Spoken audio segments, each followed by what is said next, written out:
Et encore, je vais jamais en vacances au mois d'août. Alléluia.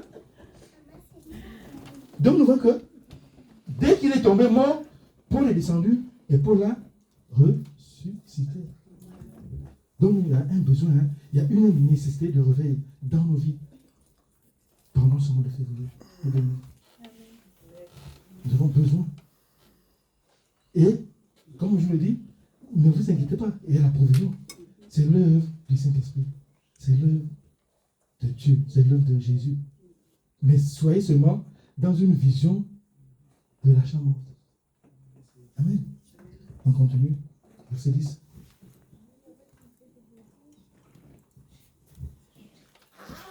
Mais Paul, étant descendu, se pencha sur lui, le prit dans ses bras en disant, ne vous trouvez pas, car son âme est en lui.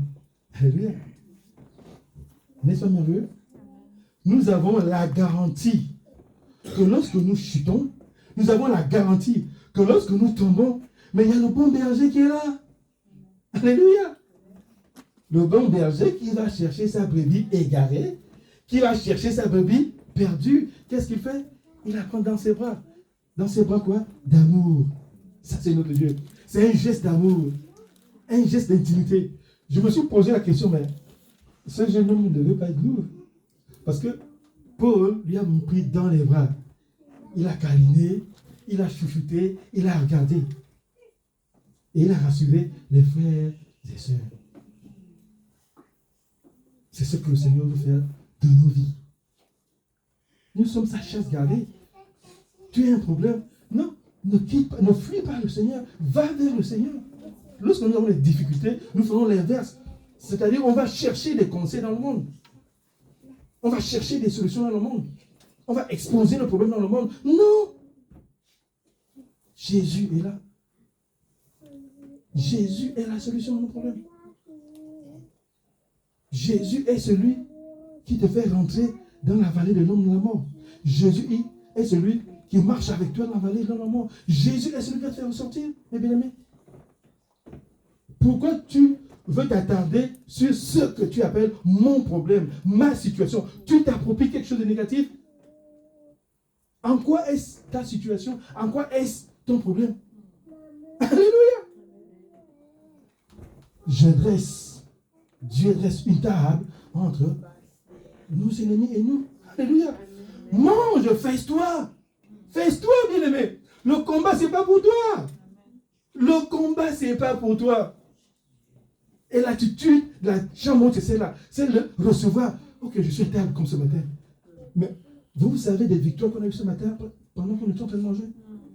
Bien, vous savez? J'adore Élisée.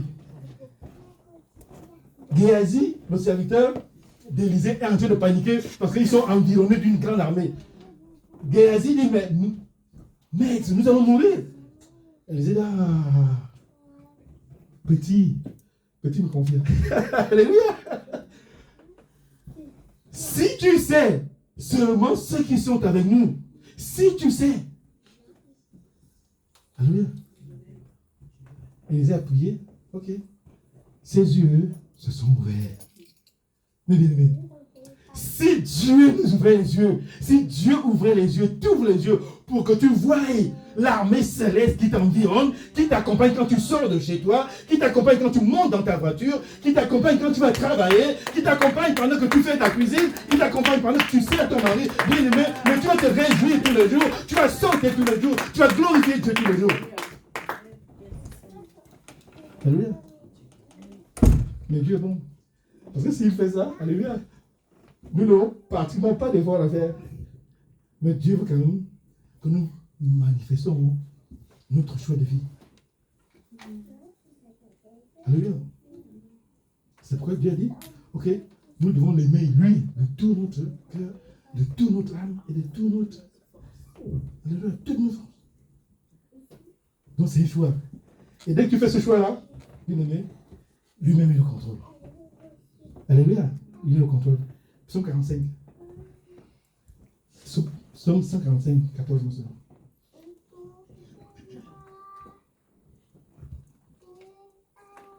Voici ce que déclare la parole. L'Éternel soutient tous ceux qui tombent. Et il redresse tous ceux qui sont courbés. Alléluia. N'est-ce pas une promesse? Ça, c'est la promesse. Le bien-aimé est tombé. Le Seigneur te répond. Alléluia. Tu es courbé sur un fardeau ou tu es un joug étranger qui t'affaiblit là. Bien-aimé, mais le Seigneur est là. Invoque-moi, je te répondrai. Tu veux savoir les choses cachées de ta vie? Oui, mais invoque-moi. Parle-moi. Sois présent. Communie avec moi. Vous voyez que la chambre intensifie la prière. C'est-à-dire que la vision de la chambre, c'est une prière intense, intensifiée, fervente. C'est pas c'est pas que je me moque, mais j'ai l'habitude de dire, pour soulager notre conscience qu'on va dormir. Allez, on ne prie pas, on va dormir avant. Seigneur, je te bénis, je te rends grâce. Merci pour cette journée. Ah, Saint-Esprit, merci parce que tu m'as accompagné. Merci pour l'onction. Je remets ma nuit en tes mains. Que toute la gloire te soit rendue. Ça sont nos prières.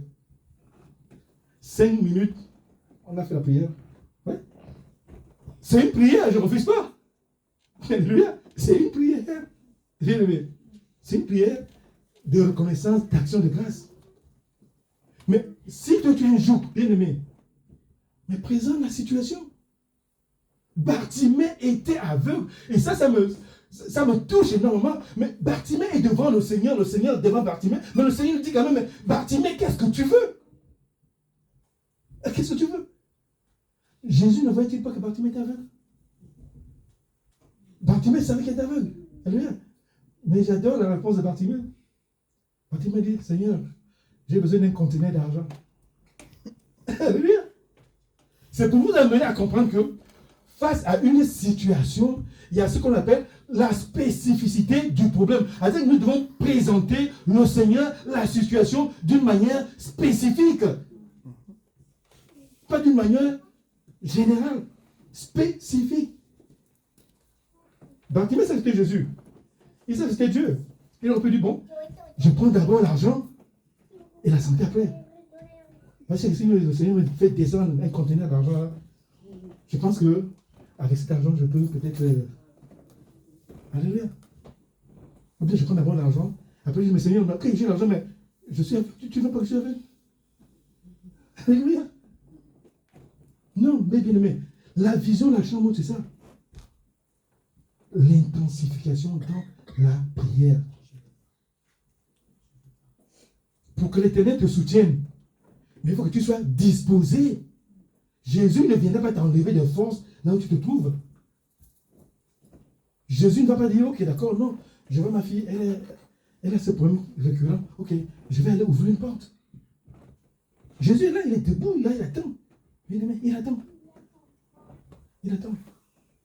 Et quand je parle de prière fervente, c'est que je prie, jusqu'à ce que j'ai ce qu'on appelle une paix intérieure qui me dit, bon voilà, Dieu est à l'œuvre. Dieu est en train d'agir. Mais nous, aujourd'hui, on a prié ça. Demain, on a prié ça.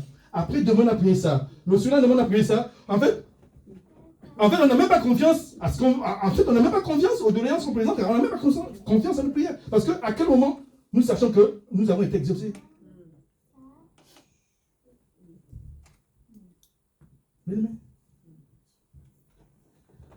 Alléluia. On continue. Donc, nous voyons que par rapport à la chute, comme j'ai dit, peu importe ta chute, peu importe ta situation, il y a une personne qui est là, qui est prête à te relever, Jésus. Mais est-ce que tu lui fais confiance? C'est ça la question. Est-ce que tu fais confiance à Jésus?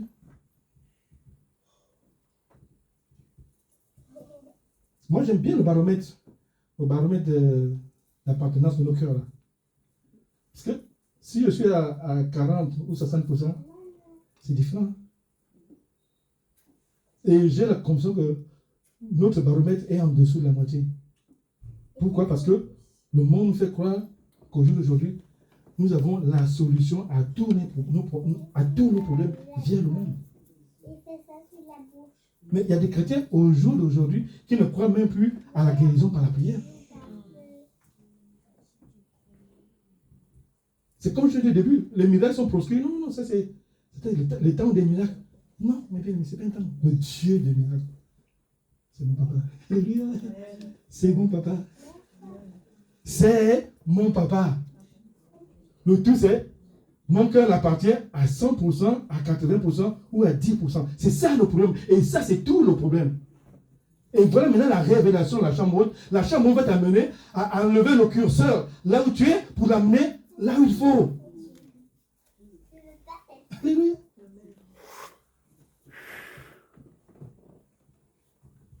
Verset 11, on continue.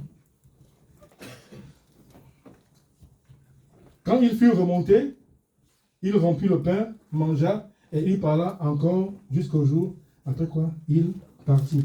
Alléluia. Donc, nous voyons que Eutychus a ressuscité. Alléluia. Après sa résurrection, ils sont partis. Paul a continué à enseigner. Paul a continué à exhorter. Paul a continué à prêcher. Donc, en fait, notre chute périodique ou épisodique, alléluia, ce n'est rien d'autre que pour manifester la gloire de Jésus. Oui, mon problème dure. Plus le problème est long, plus c'est dur, plus tu tournes en rond parce que tu ne veux pas augmenter ton curseur. Et vous savez ce que c'est le curseur là? La foi. À la foi. La foi. Toute l'église n'est pas descendue. Toute la maison n'est pas descendue. Paul est descendu. Pourquoi? Parce qu'en lui, il y avait quelque chose de grandiose, quelque chose de spécial qu'il fallait qu'il sait, qu'il communiquait. Alléluia. Et vous savez quoi? La parole de Dieu déclare l'Esprit qui a ressuscité Jésus-Christ d'entre les morts, cet esprit-là habite en toi. Donc tu es une source de bénédiction, tu es une source de résurrection, tu es une source de grâce. Pourquoi tu t'assois comme quelqu'un qui est inutile, mais tu as l'esprit de résurrection en toi, qui t'a d'abord ressuscité, qui a ressuscité ta vie. Pourquoi? Pour que cette vie que tu as, tu la communiques. Amen. Amen. Tu n'es pas inutile. Pourquoi tu es assis? Pourquoi tu t'assois sur la grâce? Pourquoi tu t'assois sur les bénédictions? Pourquoi tu t'assois sur les dons de Dieu? Et ça, c'est la vision. Dieu cherche des gens comme Paul. Dieu cherche des gens comme Pierre. Dieu cherche des gens comme Élie. Dieu cherche des gens comme Élisée. Pourquoi? Parce que vous avez en vous la vie. Et cette vie, vous devez la communiquer au monde. Père, tu m'as envoyé. Alléluia. Je suis mort. L'esprit de vie est rentré en moi. Je me suis ressuscité. Maintenant, qu'est-ce que je faisais? J'allais de lieu en lieu, je communiquais la vie. J'allais de village en village, j'apportais la vie. J'allais de pays en pays, j'apportais la vie. Et maintenant que mon temps est arrivé, je m'en vais. Père, comme toi tu m'as envoyé, maintenant, moi je les envoie. Pourquoi? Parce qu'en eux, ils ont cet esprit. Alléluia. Tu es une âme vivante. Tu es une âme puissante. Tu fais plus de 5-6 mois, tu ne pries même pas pour quelqu'un. Excuse-moi. Ah non, mais il faut que Dieu me révèle. Non, bien, mais Dieu ne révèle pas. Est-ce que tu as ce désir? Depuis le début, je dis, Seigneur, place sur mon chemin des personnes que tu sais, que tu veux dispenser ta grâce au travers du rejeton que je suis. Ça, c'est les prières. Seigneur, place sur mon chemin. N'attends pas, Seigneur, j'attends. Non, Seigneur, place sur mon chemin. Place. Prier pour les autres. Non. Prendre la parole, exhorter les autres. Non. Jeûner même pour les autres. Non. Mais l'esprit de vie qui est en toi, c'est à quoi? Ça a vivifié ta vie, n'est-ce pas? Mais pour que la flamme soit tissée, il faudrait que tu exerces le principe de l'onction. Plus tu utilises, l'huile finie. On fait quoi? On ouvre, on reverse l'huile. C'est ça le but de l'onction. Libérer l'onction, le Seigneur ajoute. On libère, le Seigneur ajoute. Bien aimé, c'est important. La parole. Acte 2, 42. Amen. Donc nous voyons, j'aime aussi cette parole. C'était les disciples, les bien-aimés. Ils persévéraient dans l'enseignement des apôtres, comme Paul le faisait, dans la communion fraternelle, comme ils étaient, dans la fraction de pain. Vous avez vu, Paul a rompu le pain, et dans les prières. Alléluia.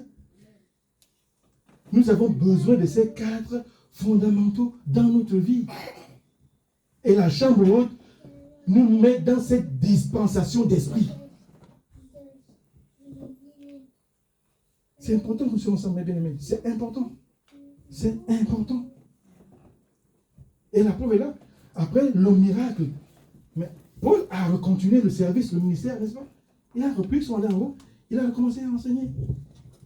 Mais cette fois, Eutychus n'était plus assis sur la fenêtre. Alléluia. Il a compris l'importance d'être assis dans la salle où il y avait de la lumière. Alléluia. Alléluia. Quand Dieu te restaure, quand Dieu te renouvelle, quand Dieu te régénère, bien-aimé, c'est pour que tu demeures dans sa lumière.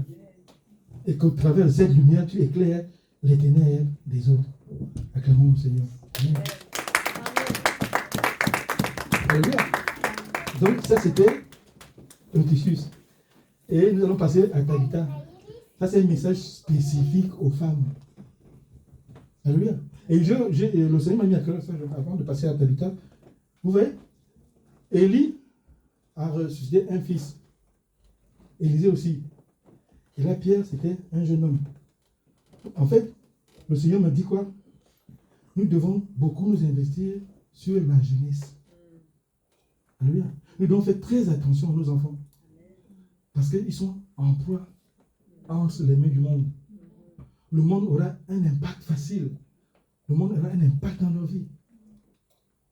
Et nous en sommes les premiers à les pousser. J'en fais partie. Parce que lorsque nous offrons des portables à nos enfants, nous les envoyons dans un océan des choses qu'ils ne maîtrisent pas, qu'ils ne comprennent pas, qu'ils ne connaissent pas. Alléluia. Les réseaux sociaux. Et j'aime bien leur nom. Le diable, il est net et clair. Hein? Le diable appelle ça le monde virtuel. Donc, ce n'est pas la vérité. Mais pour beaucoup, c'est une vérité inéluctible. C'est une vérité systématique. Non! C'est du virtuel. Or que nos enfants ont besoin de quoi?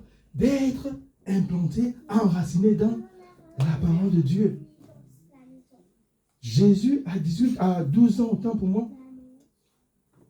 il ne s'est pas retrouvé ailleurs, il était au temple. Et les docteurs de la loi étaient étonnés de le voir maîtriser les Écritures. On va dire qu'il était Dieu. J'ai dit oui, mais il a trouvé une lignée. Joseph et Marie craignaient le Seigneur. Joseph et Marie l'emmenaient partout par terre. C'est ça le message.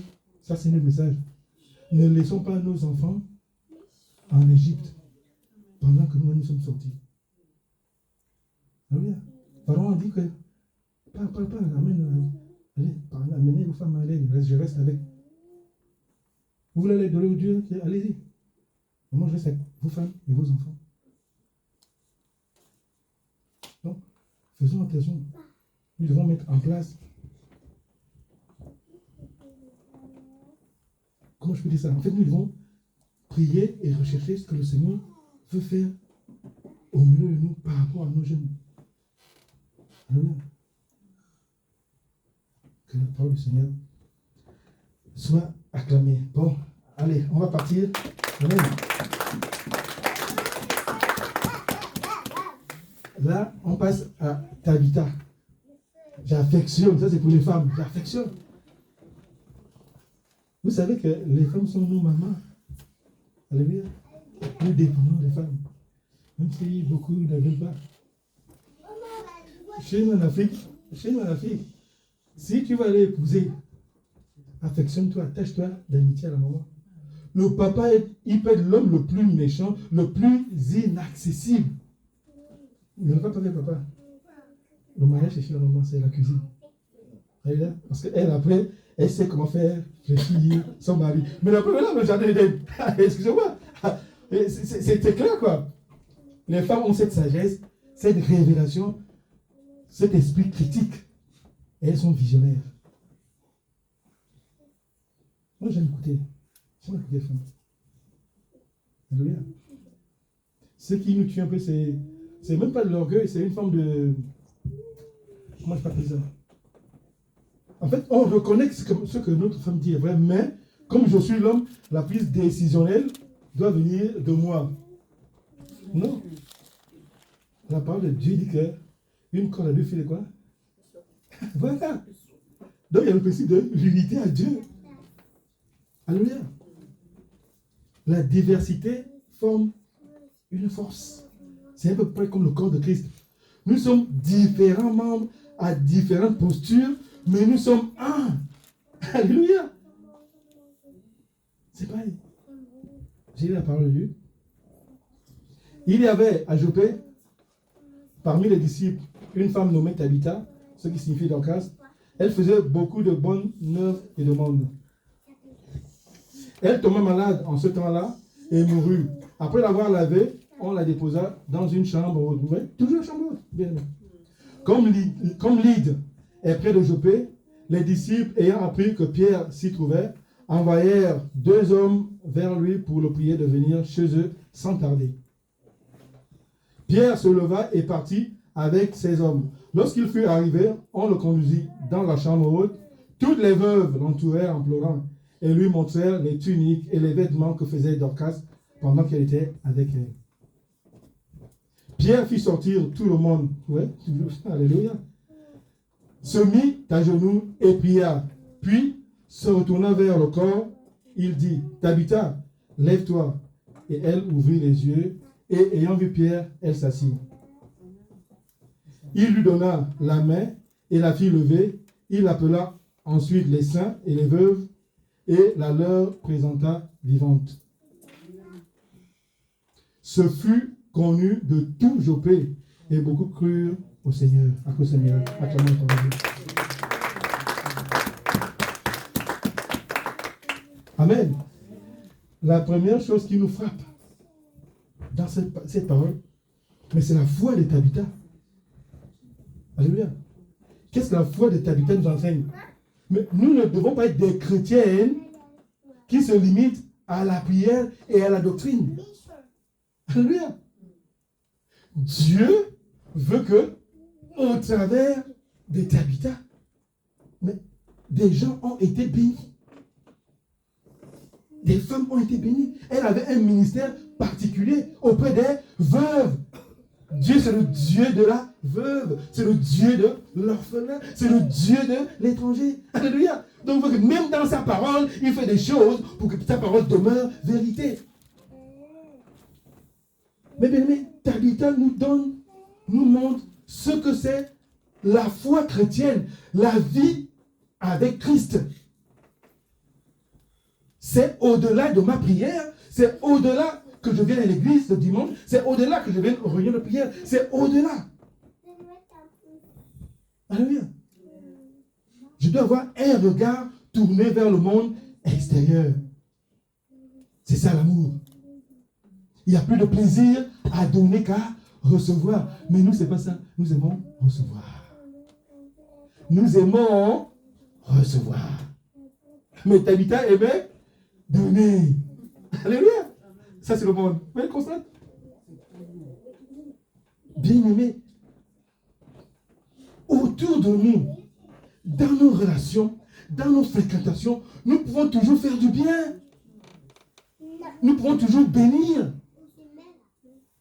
Pourquoi? Parce que après cela, j'aurais même pas... Regardez, Tabitha était morte, n'est-ce pas? Mais qu'est-ce qui témoignait pour elle? Alléluia. Est-ce qu'elle était vivante? Elle était morte. Mais l'évangile qu'elle a prêché, l'évangile qu'elle a annoncé, continue à témoigner pour elle. Parfois, de par notre comportement, on n'a même pas besoin d'ouvrir la bouche pour annoncer le message à quelqu'un, mais de par notre vie, par les actes que nous posons, alléluia, les gens sont touchés, les gens sont curieux, les gens veulent voir. Mais ça, c'est une femme généreuse. Ça, c'est une femme compatissante. Ça, c'est une femme affective. Ça, c'est une femme tendre. Ça, c'est une femme dévouée. C'est ce que vous êtes. Alléluia. C'est ce que vous êtes. Vous êtes des Tabitha. Des femmes qui ne pensent pas que seulement à leur famille. Tabitha avait une famille. Elle ne pensait pas seulement à sa famille. Elle ne pensait pas seulement à son ministère. Elle ne pensait pas seulement à sa vie spirituelle. Elle s'est dit quelque part, Jésus a dit, ok, j'étais nu. Tu m'as habillé. Mais Seigneur, à quel moment t'ai-je habillé? Mais Tabitha, mais quand tu faisais les tuniques, tu m'habillais. La tunique que tu as faite à cette veuve. Mais c'était moi. C'était moi.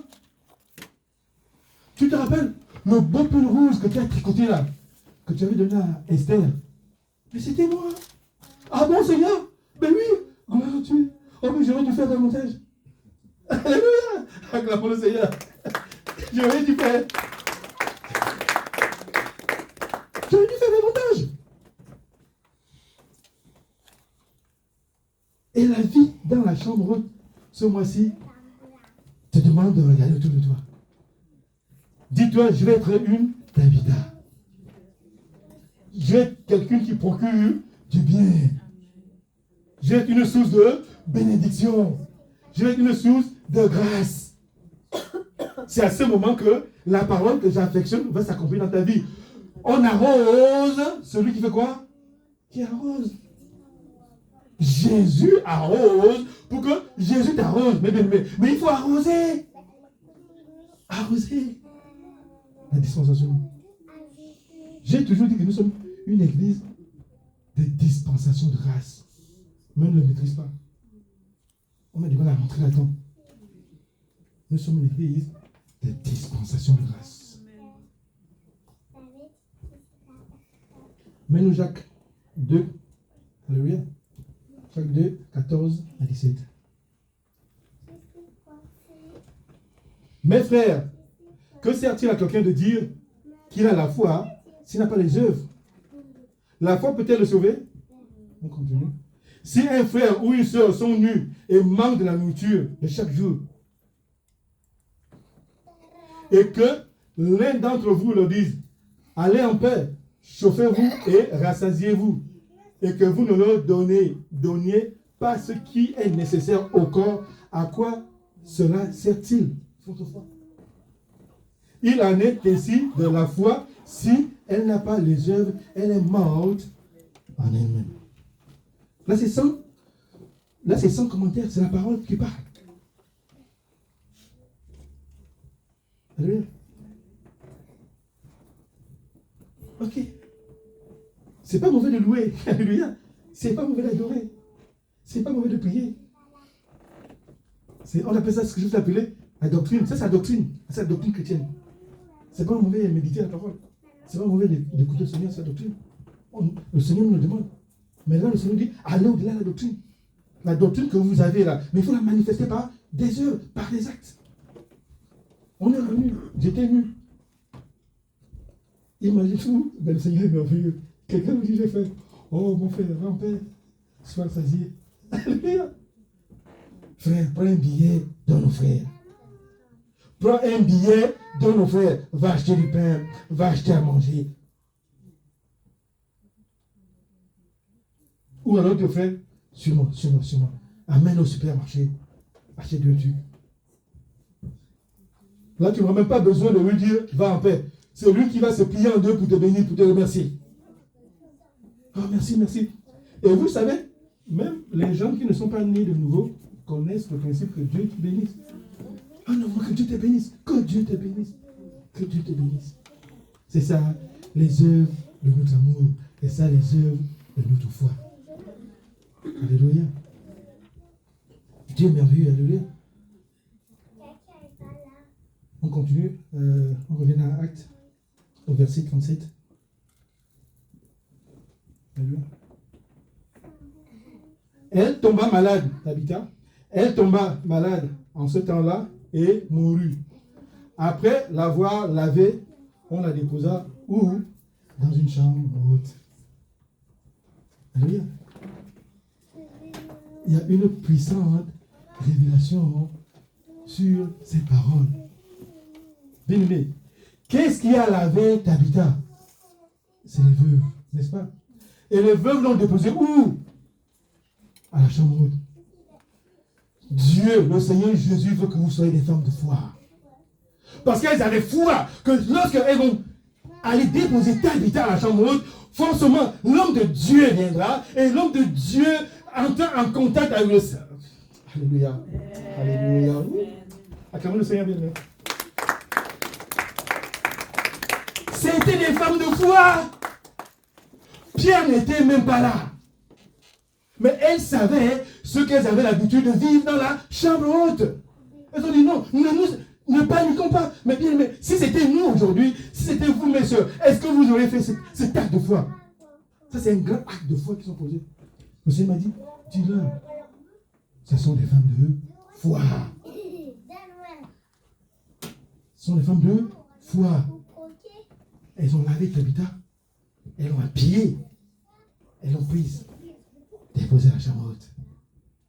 Elles avaient confiance que Dieu la ressuscitera. Elle avait confiance que le miracle se produit toujours dans la chambre haute. Le miracle se produit toujours dans la chambre haute. Et le miracle spécifique, le miracle spécifique de la chambre haute, c'est quoi? La résurrection. Donc c'est un lieu intense de communion. C'est un lieu intense où notre foi est actionnée, où notre foi est relâchée.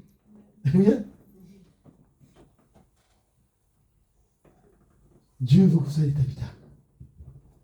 Dieu veut que vous soyez comme ces veuves-là, des femmes de foi. Et ça me rappelle, c'était la Sunamite. Quand son enfant meurt, c'est une femme de foi, oh bien-aimé. Elle prend son enfant, elle le met dans la chambre haute. Elle dit, je m'en vais chercher le prophète. Je vais voir l'homme de Dieu. Elle croit à son mari. Où vas-tu? Non, je vais au Mont Carmel. Mais tu vas faire quoi au Mont Carmel? Est-ce que le prophète était censé venir ici? Est-ce qu'on est censé le visiter? Non, je vais voir le prophète au Mont Carmel. Bien-aimé. Elle n'a même pas dit à son mari que son fils est mort. Femme de foi. Elle arrive devant le prophète, devant l'homme de Dieu. Mais qu'est-ce qui ne va pas? Tout va bien, Seigneur. Tout va bien. Tout va bien. Mais c'est qu'elle a dit, tout va bien. C'est comme les veuves. Est-ce que de nos jours, nous avons cette foi ferme? Est-ce que de nos jours, nous avons cette assurance ferme? C'est pourquoi nous avons des défaites, comme notre cœur est à 10, 30, 40% à Jésus. Donc nous n'avons plus confiance aux paroles, nous n'avons plus confiance à la promesse de Dieu. Nous commençons à philosopher là-dessus. Non, ça c'était l'époque d'Élie. C'était l'époque d'Élisée. Non, ça concerne Paul. Ça concerne Tabitha. Non, ça concerne Pierre. Mais le Seigneur a dit, vous recevrez une puissance, le Saint-Esprit, survenant sur vous. Parce que vous serez quoi? Mes témoins, mes bien-aimés. La chambre haute, c'est un appel autant pour moi de la part du Seigneur à l'égard de vos vies. Le Seigneur ne veut plus que nous soyons des spectateurs. Le Seigneur ne veut plus que nous soyons des inactifs ou des inactives. Le Seigneur veut des gens remplis de foi qui laissent la gloire de Dieu se manifester. Et ça, j'ai sauté. C'est plus que la foi. Bien aimé, c'est plus que la foi. Ça me rappelle l'officier qui dit à Jésus, non, maître, tu n'es pas digne de venir chez moi. Dis seulement une parole. Dis. Mais ça, c'est la foi, mes bien-aimés. Le langage du ciel. Et c'est ce que nous avons perdu de nos jours. Nous avons perdu parce que quoi? Tissus, notre cœur est dedans dehors. Notre cœur est dedans dehors. Nous ne faisons plus confiance à 100%. Mais moi, ça m'a choqué, mais ça m'a choqué dans un bon sens. Je dis, mais quelle foi? Et Pierre n'était même pas là. Paul n'était même pas là. Et elles n'ont même pas abandonné Tabitha. Alléluia. Elles n'ont pas abandonné Tabitha. Tabitha nous a fait du bien, hein? Nous la rendons ce bien-là. Alléluia. Tabitha nous a fait du bien. Nous rendons ce bien, Tabitha. Même si ce n'est plus là, on va tout faire qu'elle ressuscite. Et le seul endroit où elle peut ressusciter, c'est la chambre haute.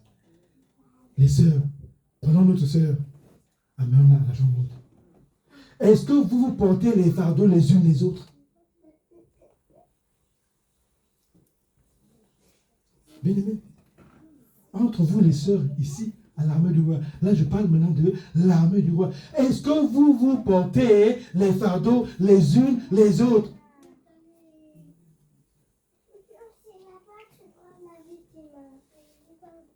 Mais Dieu étant vivant, je sais qu'il y a des fardeaux parmi vous.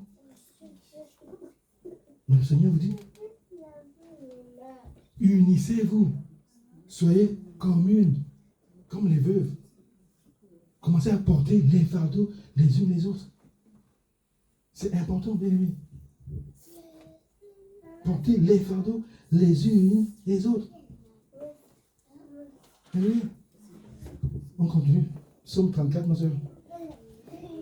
Ça répond un peu à ma question. Parce que, vous savez, moi je suis quelqu'un de, comme je dis, je suis le pire élève du Saint-Esprit. Je ne laisse jamais tranquille.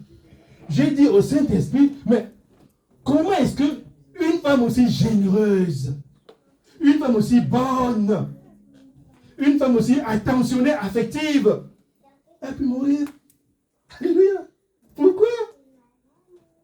Pourquoi?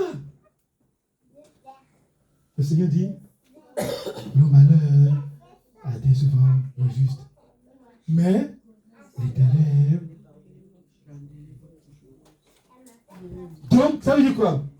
Moi, Dieu, je veux me révéler dans mon amour, dans ma grandeur. Je veux vous prouver que moi, j'aime ces femmes. Et pour cela, vous allez voir ma puissance de résurrection se manifester. Alléluia. Donc, Dieu a fait cela, a permis cela pour sa gloire. C'était une exhortation pour les autres veuves. Parce que je suis sûr que certaines disent, moi je suis sûr que sœur, elle faisait trop de bien. Elle ne pouvait ne pas ressusciter. Elle nous faisait tout de bien. Alléluia. Ça devait être un exemple à suivre. Nous devons être des témoins de l'amour de Jésus. Alléluia. Et nous voyons que ce qui a parlé à la chambre haute, c'est la foi. La foi. La foi de Pierre. La foi de Pierre s'est mise à l'œuvre. Et Jésus, qui est la résurrection, a manifesté son amour. Amen. On va aller vite. Verset 38-39. Alléluia. Vous allez m'excuser. Comme il était près de Joppé, les disciples, ayant appris que Pierre s'y trouvait, envoyèrent 2 hommes vers lui pour le prier de venir chez eux sans tarder. Verset 39. Pierre se leva et partit avec 16 hommes.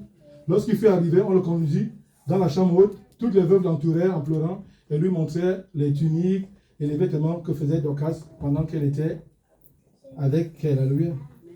Continue, ma soeur. Comme il n'y a plus de temps, on va tout en...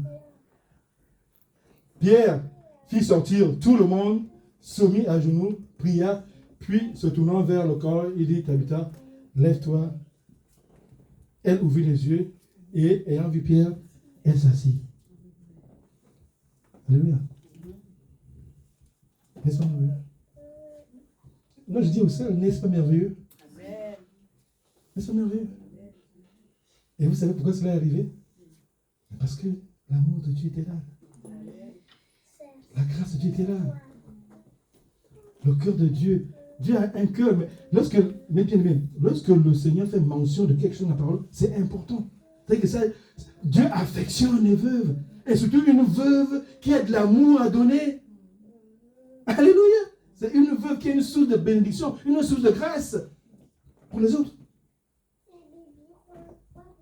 Alléluia. Et nous voyons qu'au final, ce miracle a produit quoi? Mais qu'une multitude de personnes soient converties. Donc, pour terminer, bien aimé, le Seigneur, dans ce mois de février, nous appelle à vivre des choses surnaturelles. Mais pour que nous vivions ces choses surnaturelles, il faille que nous soyons dans une dimension de foi. Alléluia. Sachant que ce n'est pas toi, ce n'est pas moi qui va agir, mais c'est le Seigneur, l'esprit de résurrection qui est en toi. Alléluia. Et la dernière chose à comprendre, c'est qu'il faut que tu réalises que tu es un instrument. Ça, c'est ce qui est plus important. En fait, vous allez voir que toutes les résurrections faites ont été faites par des gens qui ont accepté d'aller en mission. Qui ont accepté d'aller exécuter la parole de Dieu. C'est ce que Dieu attend de nous. Moi, j'ai l'habitude de vous le dire, je le dirai toujours, Dieu veut que nous soyons des missionnaires. L'église du Seigneur Jésus est une église missionnaire. Les servantes et les serviteurs sont des missionnaires. On n'est pas des gens statiques, missionnaires. Et quand Jésus était là, des femmes l'accompagnaient, les bien-aimés.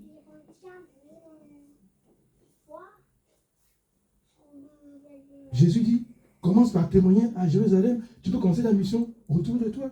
Tu peux commencer ta mission avec ton carnet d'adresse, tes contacts. J'aime bien le téléphone, mais je suis aussi contre le téléphone.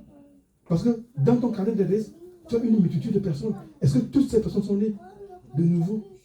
Interrogation. Tu peux commencer par prendre un à un. Commencer à manifester l'amour. Sachant qu'en amont, tu dis que je suis dans la chambre haute. Seigneur, tu as dit que ce mois-ci, tu vas m'utiliser. Que ta parole soit faite. Moi, la seule chose que je fais, c'est j'ouvre la bouche. Amen. Et je termine par un petit témoignage et je vais prier. Amen. Donc, j'étais avec un patient. En fait, j'ai pris en charge un patient qui était très, très anxieux et tout. Alors, comme j'étais en jeûne et prière, bon, je sais qu'un patient, je ne peux pas prier, donc j'étais en train de prier en langue, dans mon cœur. Et à prier en langue, à un moment donné, j'ai changé, cet esprit a voulu que je commence à louer en langue. Donc, je loue en langue. Alors, à un moment donné, ça, je vais être authentique. À un moment donné, la femme me dit, c'est vous qui chantez? Je ne sortais aucun mot de ma bouche. Je priais dans mon cœur. Elle me dit, c'est vous qui chantez? Je dis oui. Elle me dit, mais c'est très beau le chant que vous dites. Que vous dites? Elle me dit, c'est très beau. Et puis, ces chants-là m'ont apaisé. Bien aimé, je n'ai pas prié pour elle. Je n'ai même pas annoncé Jésus. Mais j'étais, alléluia, dans le jeûne et prière. Et comme j'avais besoin de prier, j'avais besoin de louer Dieu. Comme je ne pouvais. Parce que moi, ça m'arrive, moi, j'ai du mal à prier. Je ne sais pas si ça vous arrive. Non, ça m'arrive. Parfois, je manque des mots pour prier. Je n'arrive pas, je manque des mots. Donc, quand je manque des mots, allez, je commence simplement à prier en langue. Et à louer en langue. Le Seigneur a donné à quelqu'un qui n'est pas né de nouveau l'interprétation et la compréhension de ce que je disais dans mon cœur. Vous croyez cela? Et pourtant, c'est la vérité. Si l'âme de Balaam a parlé, si Jésus avait parlé l'âme de Balaam, bien aimé. C'est ce qui s'est passé aussi avec les chrétiens lorsque Pierre est allé. Pierre pensait que le Saint-Esprit c'était pour eux. Mais là, c'est la dame qui me dit, je suis en train de chanter de merveilleuses chansons et que ces chansons l'ont adouci, l'ont apaisé. J'ai vu le Seigneur. Lèvons-nous, je prie. Merci.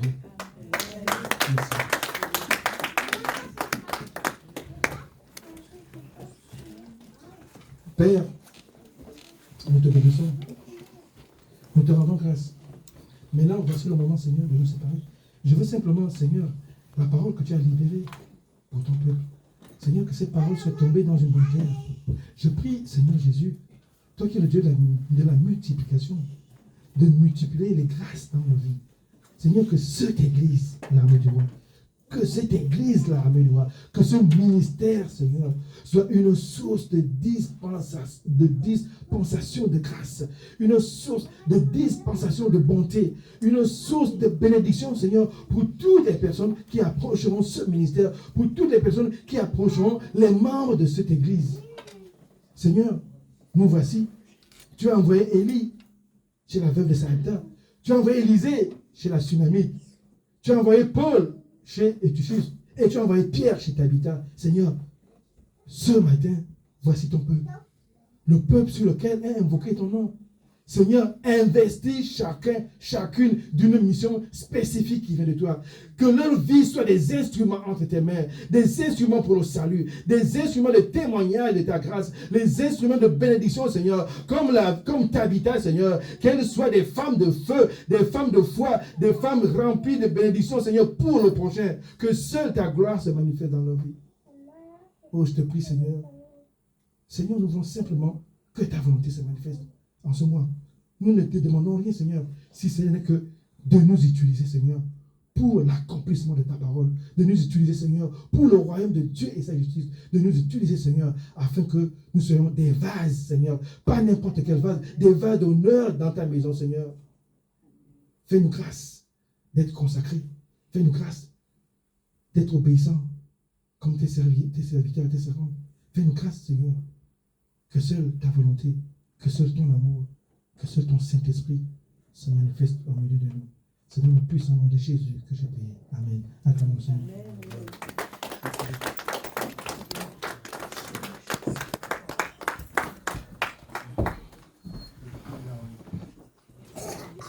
Amen. Soyez tous bénis. Est-ce que vous avez reçu Amen. Le bon repas que le Seigneur avait mis pour nous. Que le nom du Seigneur soit béni.